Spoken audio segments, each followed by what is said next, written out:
السلام، ما غاديش نضيع لك وقتك. جبت لك بلانات اللي كيخليوك تبان قبيح وكتبان في اسوء حاله ديالك. ونبداو بالعاده الاولى، الاعتقاد ديالك لراسك. انت ماشي قبيح الصاد، انت غير ما ملتزمش بداك الشيء الزوين. مثلا كتفرج في شي فيديو ديال الموتيفاسيون وتنوض تبدا تفكر وتقدر الغد اللي تدخل لاصال، ولكن ورا سيمانه كتفشل وترجع لبلاناتك القدام. يكفي الصاد تلتزم بالعادات الزوينه الا بغيتي تكون زوين. تاكل ماكله زوينه وتبعد من السقاطه والماكله ديال الزنقه. راه ما يمكنش مثلا تكون ما كتنعسش مزيان وكدير العاده السريه وتكون زوين، ما كايناش هذا الصاد. دابا منين حيدنا الفكره ديال انك ماشي قبيح غير ما ملتزمش، ندوزو للبلان الثاني واللي هو عدم التعرض لاشعه الشمس. كلنا عارفين الشمس فيها الفيتامين دي، والفيتامين دي كافي يدير لك الفرق كبير في وجهك ويردك زوين. قد عقلك تولي تفيق الصباح بكري قبل ما تخرج، دير الواقي ديال الشمس باش تاخذ جميع الفوائد ديال الفيتامين دي، وخرج الصاد تمشى شي 15 دقيقه تحت الشمس. راه هذا البلان كيخليك مرتاح وزوين وكيخلي النهار ديالك يدوز زوين وتحس براسك في احسن حاله ديالك. جربها بلا تليفون، غير انت والافكار ديالك ورد عليا. الخطوه الثالثه عندنا اولا البلان الثالث، النظام ديال الماكله قبيح. نعطيك مثال بسيط الصاد. طوموبيل ما كتمشيش بالما بلاصه المازوت، راه هكاك حتى الجسم ديال بنادم. ما يمكنش الجسم ديالك تبقى تعطي غير في السقاطه وبغيتي يخدم مزيان. تبقى تحس بالنهار كامل وانت عيان وفيك النعاس، ويقدر يدير لك حب الشباب والتجاعيد بكري. وهذا راه ما بلانش. ما كنقولش لك اخاي ما تاكلش، ما كنقولش لك ما تمتعش راسك،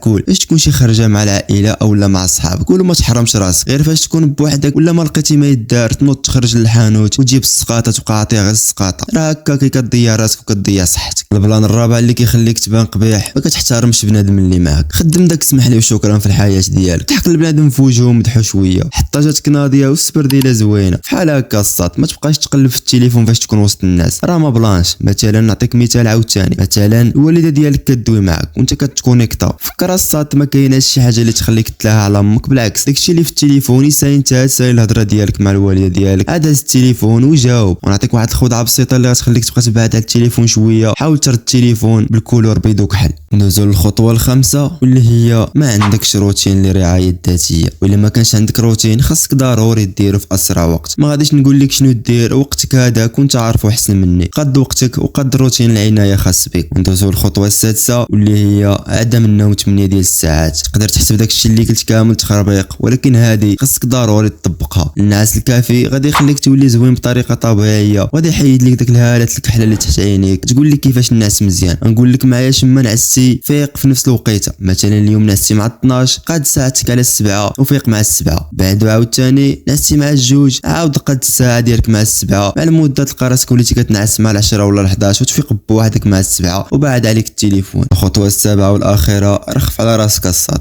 ما توترش وما تبقاش تفكر بزاف. مولا ربي اللي مكتبها لك الله هي اللي غادي تجي. بغيت نقول لكم هذا ما كان في هذا الفيديو. عجبك الفيديو خلي لايك وابوني وشي كومونتير زوين في حالك، ونتشوفوا في شي فيديو اخر ان شاء الله. تشاو.